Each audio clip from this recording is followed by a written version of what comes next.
প্রায় সময় বলি ভাবিয়া করিও কাজ করিও ভাবিও না। বিদেশ যারা আসবেন, বিদেশ আসলে যে বড়লোক হয়ে যাবেন ব্যাপারটা কিন্তু এরকম না।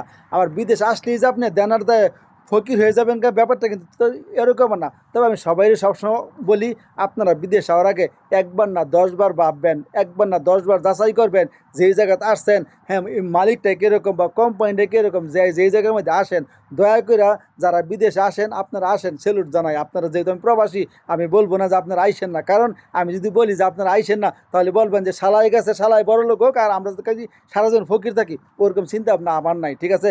আপনি বড় লোক হলে আমার কোনো ক্ষতি নাই, আর আপনি ফকির হলেও আমার কোনো ক্ষতি নাই। তবে ক্ষতি এক জায়গায়, বড় লোক হলে আমার দেশের সম্মান বাড়বো, দেশের রেমিটেন্স বাড়বো, আর যে ফকির হন আমার দেশে একটা মানুষ অসহায়তা বাড়বো। এটাই হচ্ছে সমস্যা, অন্য কোনো সমস্যা নাই। যেহেতু আপনি মানুষ, আমি মানুষ, অবশ্যই আপনি আমার জন্য, আমি আপনার জন্য ভালোটাই চিন্তা ভাবনা করবো, তাই না? তবে দয়া করে বিদেশ যারা আসবেন, আসেন, আসার অনেক আগে থেকে যাচাই বাছাই কইরা ভালোভাবে দেখে শুনা তারপর আসবেন। কারণ বর্তমান জামানার মধ্যে দালালরাই বইরে গেছে, বিশেষ করে আমাদের বাংলাদেশের মানুষ, ঠিক আছে? যদি কয়ে যায় বেতন 1000, এই জায়গায় আসলে বেতন 1000 তো দূরের কথা, 3 মাস পরে আর কোনো মালিকের কোনো খবরই থাকে না, কাজকর্ম তো কোনো কিছু থাকে না।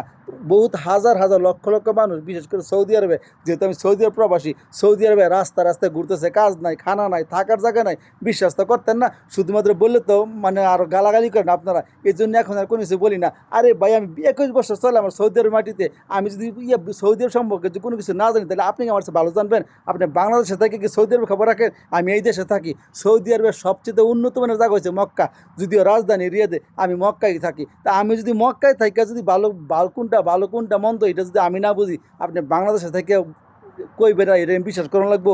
দয়া করে কেউ ভুল বুঝবেন না, আপনাদের ভালোর জন্য বলি। আপনারা বিদেশ আসেন, কাজ করেন ভাই, কাজ কোনোটাই ছুটো না। দেশেই কাম করি আর বিদেশেই কাম করি, ঠিক আছে? যে জানে কাম করি ওটাই কিন্তু কাজ। এই প্রবাসের মাটিতে কি কষ্ট, হ্যাঁ। তারপরে যদি মাস শেষে যদি বেতন না পাওয়া যায়, 2 বছর পর যদি টিকিট না পাওয়া যায়, ন্যূনতম একটা সম্মান যদি না পাওয়া যায়, তাহলে ভাই এখন আপনি বলেন কাজ করে কি করবেন আর কার জন্যই বা কাজ করবেন? এই জন্য বলি, দয়া করে যদি নিজের পরিবারের লোক ছাড়া একটা আছে যে আপনার কোনো আত্মীয় স্বজন আনতেছে, ভালো কথা, ঠিক আছে। আর বর্তমান জামানায় আত্মীয় স্বজনরা আনলেও কিন্তু ভালো যে পড়বে এরকমটা কোনো কথা না। বেশিরভাগ বর্তমানে শুধুমাত্র প্রতারণা, কারণ যে যার সাথে কথা বলতেছে ওই মানুষটা কিন্তু বিশ্বাস করে জানে কথা রাখবে, আসার পর দেখা গেছে বলে একটা করে আরেকটা।